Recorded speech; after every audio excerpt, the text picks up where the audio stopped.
مشرکین مکہ کے مسلسل دعوت اسلام سے انکار اور اظہار ثانی سے تنگ آ کر نبی صلی اللہ علیہ وسلم بے سر و سامان اپنے آزاد کردہ غلام زید بن حارثہ رضی اللہ تعالیٰ عنہ کو ساتھ لے کر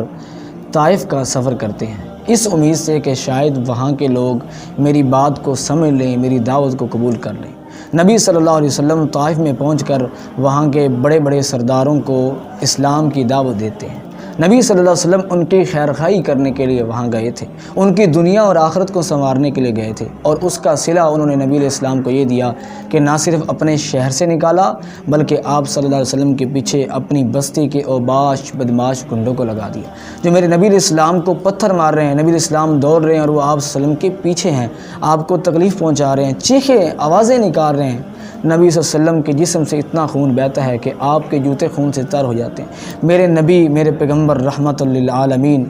کائنات کا سردار نبی، وہ تکلیف اور تھکاوٹ کی وجہ سے گر پڑتے ہیں، منہ کے بال گرے ہوئے ہیں۔ آج وہ دن ہے، وہ وقت ہے کہ آسمان نے کائنات کے سردار نبی کو زمین پر گرے ہوئے دیکھا۔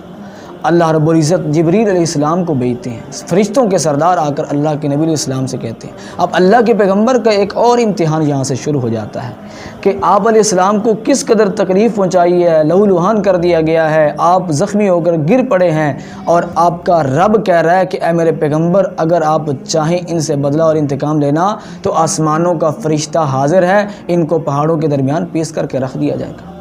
اب میرے پیغمبر کس قدر صبر کا مظاہرہ اور ہمت کا مظاہرہ کر رہے ہیں، اور آپ فرماتے ہیں کہ انہوں نے میری بات کو نہیں مانا، ہو سکتا ہے کہ ان کی اولاد میں سے ایسے لوگ آ جائیں جو میری بات کو سمجھیں اور ایک اللہ کی عبادت کرنے والے ہوں۔ نبی علیہ الصلوۃ والسلام بالآخر مجبور ہو کر اسلام کے بڑے دشمن عتبہ اور شیبہ ان کے باغ کے اندر پناہ لیتے ہیں، اپنے رب سے التجائیں کرتے ہیں، دعائیں کرتے ہیں، اور نبی علیہ السلام کی اس قدر حالت خراب تھی، خون کے اندر لت پت تھے، آپ صلی اللہ علیہ وسلم عاجزی کے ساتھ، انکساری کے ساتھ اپنے رب سے دعائیں کر رہے ہیں، اور اس حالت کو دیکھ کے اسلام کے بڑے دشمن عتبہ اور شیبہ ان کو آپ پر ترس آتا ہے اور اپنے غلام عداس کو بھیجتے ہیں کہ جاؤ انگور لے کر جاؤ اور آپ کی خدمت کرو۔ وہ آپ کی خدمت میں آتا ہے اور آپ کے سامنے انگور پیش کرتا ہے۔ تو محترم بھائیو، بالاختصار نبی علیہ السلام کو اللہ رب العزت نے ہمارے لیے آئیڈیل اور نمونہ بنایا۔ لقد کان لکم فی رسول اللہ اسوۃ حسنہ، اور پیارے پیغمبر کے اس طائف کے سفر میں ہمیں کیا سبق ملتا ہے کہ کسی بھی داعی کو جو اسلام کی تبلیغ کرنے والا ہے، دعوت دینے والا ہے، کبھی بھی مایوس نہیں ہونا چاہیے، نا امید نہیں ہونا چاہیے، بلکہ ہمیشہ مسلسل محنت اور کوشش کرنی چاہیے اسلام کی تبلیغ اور دعوت اور اسلام کے پیغام کو لوگوں تک پہنچانے کے لیے،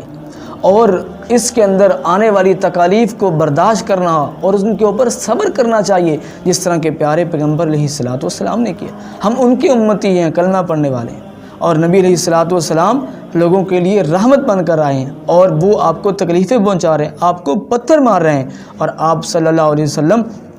کہہ رہے ہیں کہ ان کو تباہ و برباد نہیں کرنا،